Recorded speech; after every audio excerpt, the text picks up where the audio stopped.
psicóloga do trabalho pediu para entregar isso aqui para você.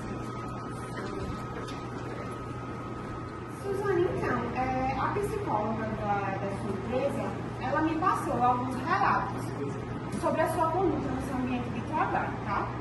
Situações que envolvem conflitos constantes, comentários maldosos, desinformações, que infelizmente a disseminação dessas mentiras resultaram até na demissão de alguns colegas seus. Realmente, doutora, mentira é uma coisa muito séria, mas eu acho que as pessoas só não sabem lidar com a pressão. Isso é meio que é muito competitivo.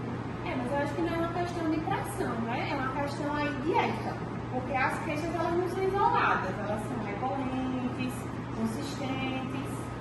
E assim, pelo que eu li aqui, que a psicóloga mandou, você acusou colegas de erros que eles não cometeram, distorceu algumas informações e aparentemente você fez isso de forma intencional, né? Doutora, mas as pessoas são responsáveis pela própria fragilidade delas, né? Se alguém caiu nessa conversa, é porque não estava preparado. Eu só ajudei a acelerar o processo. Mas assim, isso não é aceitável, porque você tem consciência do impacto que as suas ações causaram. Pessoas perderam os empregos, né? Porque elas precisaram de dinheiro para se sustentar, sofreram emocionalmente. Mas independente disso, a empresa ela vai se virar melhor sem incompetência. Você acha que fez um favor para essas pessoas? Acredito que sim. Mas você percebe que essa forma de pensar e de agir fere alguns princípios básicos da boa convivência e que, além de antiética, a sua postura revela alguns traços meio preocupantes? Não, pra mim eu não consigo enxergar nada disso. Pra mim, eu consigo enxergar isso como um jogo, sempre foi um jogo. Na minha vida, sempre encarei as coisas como um jogo. E algumas pessoas são descartáveis desse jogo, algumas peças vão ser descartáveis. Eu tô sempre à frente deles. E você não sente nenhum tipo de remorso em relação a isso? Não, pra mim remorso é coisa inventada, é conversa. É uma desculpa pra quem não sabe vencer. Mas você sempre pensou assim, desde a infância? Você sempre teve esse pensamento? Como é que você se sente em relação a isso? Quando eu era adolescente, geralmente quando o professor pegava no meu pé, eu costumava chegar no diretor, ou então nos pais das minhas amigas, e dizia que ele estava abusando elas. E aí eles acabavam botando o professor pra fora, porque ele não sabia se defender, aí eu não posso fazer nada. E como é que você se sente em relação a isso? Você não se arrependia? Não se sentiu mal com esse comportamento? Mesmo sabendo que você estava ferindo algumas pessoas? Não. É que nem diz aquele ditado, todo dia sai um esperto e um otário de casa. Eu, geralmente, sou esperta.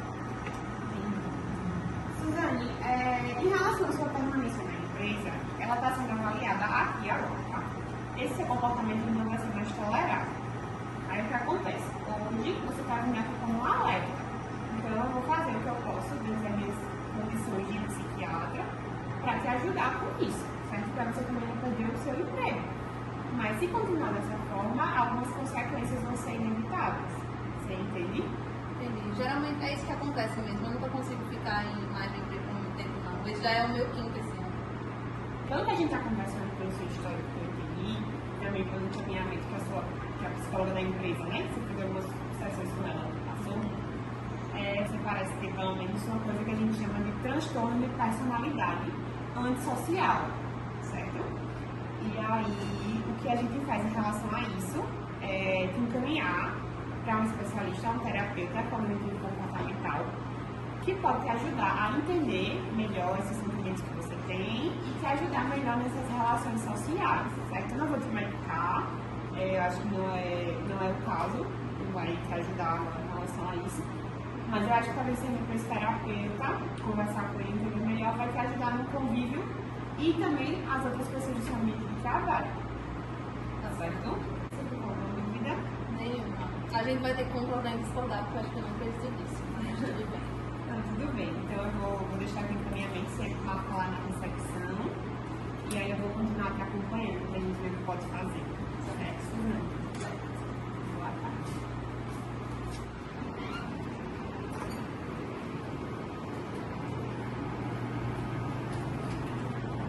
Boa tarde. Tudo bem, menino? Tem algum problema? Pode se sentar, viu? Aqui é um ambiente seguro. Tudo que você fala aqui Mas quem é a mulher que vai na recepção? A minha secretária. Você é sua secretária? É, minha secretária. Ela pega as informações dos pacientes para mim, para fazer a pré-consulta. Certeza? Tenho. A loira, a branquinha. Tá. Então, Bruno, aqui é um ambiente seguro, tá? Tudo que você falar aqui vai ser mantido em sigilo. Mas como é que a senhora vai garantir isso? Você tem certeza que não tem nenhuma ausculta aqui, alguma... Tem. Aqui é 100% um ambiente seguro, pode confiar, tá? E aí, você pode me contar o que está acontecendo com você? Claro que o pessoal está dizendo aí que eu tô cheio de ideia, mas eu acredito que eles não têm um sexto sentido que nem eu, entendeu? Eu desde sempre eu fui mais retraído, mais na minha, e acho que o pessoal não compreende isso, não sabe quem são. E o que é a realidade que você está se referindo? Eu não sei se eu estou assim agora. Qual é o seu nome? O meu? É. Beatriz, pode. Tá certo, acho que tá certo. É que eu acho que com essa troca de presidente dos Estados Unidos, eu observei que nas propagandas eleitorais lá estava tendo algumas mensagens subliminares mostrando que o presidente ele queria juntar uma comunidade de reptilianos para vir atrás de mim. E eu tenho certeza disso e eu fico vendo constantemente propagandas e as pessoas elas dão sinais, só que ninguém consegue ver. E aí mandaram ver aqui hoje. Entendi. E quando foi que você começou a perceber essas coisas? Desde o começo da adolescência foi. Desde que você era novo? Você já sabia disso? Foi. E você se sente em risco assim constantemente? Você se sente decidido? Com certeza. Eu acredito que tem reptiliano em todo canto, entende? Assim, doutor, é o que eu percebo, sabe? Eu acho que eu tenho um sexto sentido e eu percebo isso. Eu acho que eu não consigo ter muitas amizades porque o pessoal não consegue perceber isso. E eu acho que a mulher da recepção pode ser um deles. E eu estou muito preocupado quanto a isso, eu estou querendo ir embora. Se a senhora puder acelerar aí, eu ia agradecer. Certo, entendi. Mas assim, você falou, você não tem muitas amizades, não costuma sair de casa, então. Eu tô vendo aqui que você trabalha em casa, né, com programação. Então Como você não sabe? costuma sair. Tá aqui na sua ficha, você preencheu lá na recepção. É verdade. É verdade. É verdade. Você tem alguém, assim, do seu círculo que você confia? Minha mãe e meu pai às vezes. Enfim, não quero entrar em detalhes. E assim, você já ouviu vozes ou teve alguma sensação que estão tentando te controlar diretamente? Com certeza. Eu sei que estão me controlando, tentando me controlar e eu não deixo. Mas eu vejo muitos sinais nas músicas, principalmente. Eu vou te agradecer por estar compartilhando tudo isso comigo, tá? Eu vejo que você está vivendo sob muita tensão. Sim. Então, com o seu histórico também, que eu estou vendo aqui, você parece ter um transtorno de personalidade, tá? Que a gente chama de esquizotipo. Você já ouviu falar sobre isso? Não. É um tipo de transtorno que a gente pode tratar, tá? Pode resolver essa questão da sua ansiedade, talvez eu entendo e respeito as suas crenças, certo? Mas a gente pode tratar você para que você pare de viver nessa desconfiança, para que você tenha uma qualidade melhor de vida. A gente pode estar fazendo esse acompanhamento, você entende? Não entendo não. Nunca ouvi falar sobre isso. Só é mais uma daquelas que está querendo mudar minha cabeça. Eu acho que. Não, tudo bem, eu já vou te liberar, certo? Aí o que eu vou fazer com você? Eu vou te dar um encaminhamento para um terapeuta também, no TCC, tá? Cognitivo comportamental. Para que talvez você possa se abrir um pouco melhor com ele, conversar sobre esse sentimento. As informações dele estão todas disponíveis. Onde? Ah, tá tudo na tua moça da recepção. Qual? Pode ficar tranquilo que ela não te oferece risco nenhum. Além disso, eu pensei em te receitar um antipsicótico.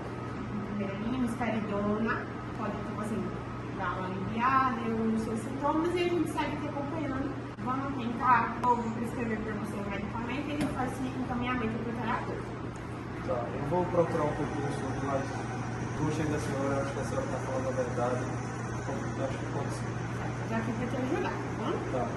Eu vou passar todos os encaminhamentos para você pegar lá na recepção, tá? Tá. Tchau. A paciente Suzane, ela foi diagnosticada com transtorno de personalidade antissocial, seguindo os critérios do DSM-5. Então, de acordo com o critério A, que segue o padrão de desrespeito e violação dos direitos alheios desde os 15 anos, identificado por 3 itens que podem ser várias demissões e comportamentos que podem levar à detenção, comportamento falso e mentiroso para levar à autopromoção, demissões recorrentes, não cumpre normas básicas prejudicando o convívio social e profissional e ausência de remorso pelos próprios atos. Já no critério B, ela teria idade mínima de 18 anos. No critério C, ela evidencia transtorno de conduta desde antes dos 15 anos, que seriam as mentiras que ela contava para se livrar de pessoas indesejadas.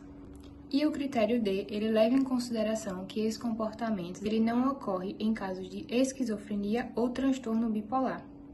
E apesar das semelhanças, o antissocial e o narcisista, eles se diferem, já que o narcisista, ele busca sempre por admiração. E o antissocial, ele está em busca sempre por poder, independente se ele vai ser querido ou não. Já o segundo paciente, o paciente Bruno, ele foi diagnosticado com transtorno da personalidade esquizotípica.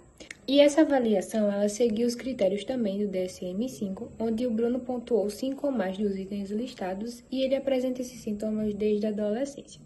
Então, alguns dos itens listados e pontuados pelo paciente foram: o paciente acreditou em referências de discursos políticos, propagandas e comentários de conhecidos que supostamente seriam direcionados a ele. O paciente apresenta queixas estranhas, tal qual acredita na existência de reptilianos e de que existe e que possui um sexto sentido. O paciente apresentou pensamentos vagos, principalmente quando começou a falar do pai e não quis adentrar a questão do relacionamento entre os dois. Possui afeto inadequado, não possui pessoas e amigos de confiança, a não ser a mãe.